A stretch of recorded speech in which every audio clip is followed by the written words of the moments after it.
is part of Iran's soft propaganda. It is very intentional. We know that they were using this to push pro-Iran stories. It wasn't a casual operation. The Iranian foreign minister and his nuclear negotiating team were involved in creating this group. There to support pushing the nuclear complex, the nuclear buildup in Iran.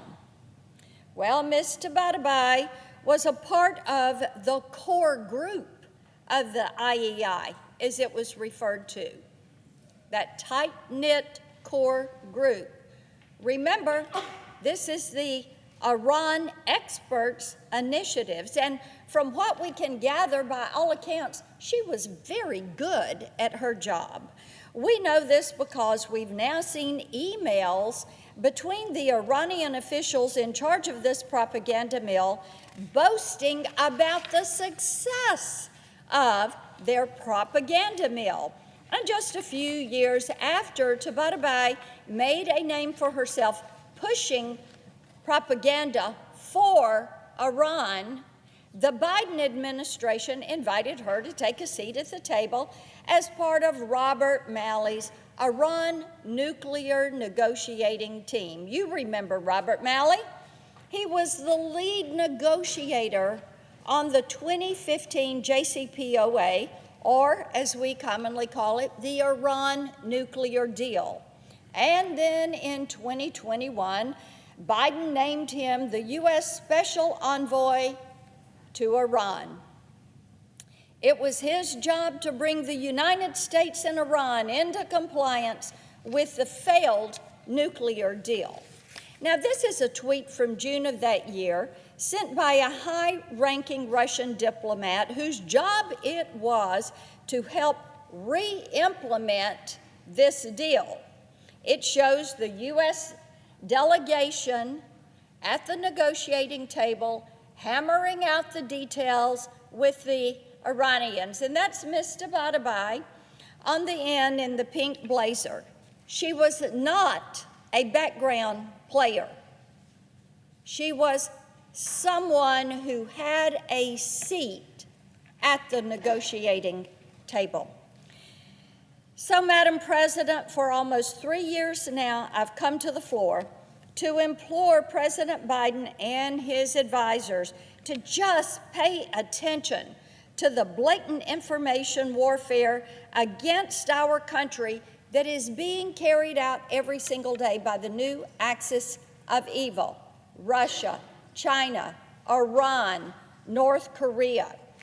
Now, we've seen this take many forms. We see it with the remaining Confucius Institutes that are still in our country. We see it on TikTok, but for the most part, Biden has chosen to ignore the risk these influence operations pose to our country. Now we know his administration found a willing participant in an Iranian influence operation. He hired her. He gave her a United States government top secret security clearance and sent her to negotiate with the very officials that once she worked for. Remember, she was a part of the Iran Experts Initiative. This is beyond poor judgment. This is dangerous. It's also rather unthinkable. I would also remind my colleagues that earlier this year, her former boss and colleague, Robert Malley, was placed on leave after the State Department suspended his security clearance. They had reason to believe he was mishandling classified material. Yesterday, we learned that the Pentagon is going to review Tabatabai's links to Tehran, but that is not sufficient. I want to know how it could be possible that the Biden administration found nothing of concern when they vetted her. That is why I have sent this letter over to the Pentagon demanding answers to these questions. The American people deserve to know, how in the world could someone who had worked for the Iranian expert initiative, had been a part of what was called the core group, how could they possibly get a security clearance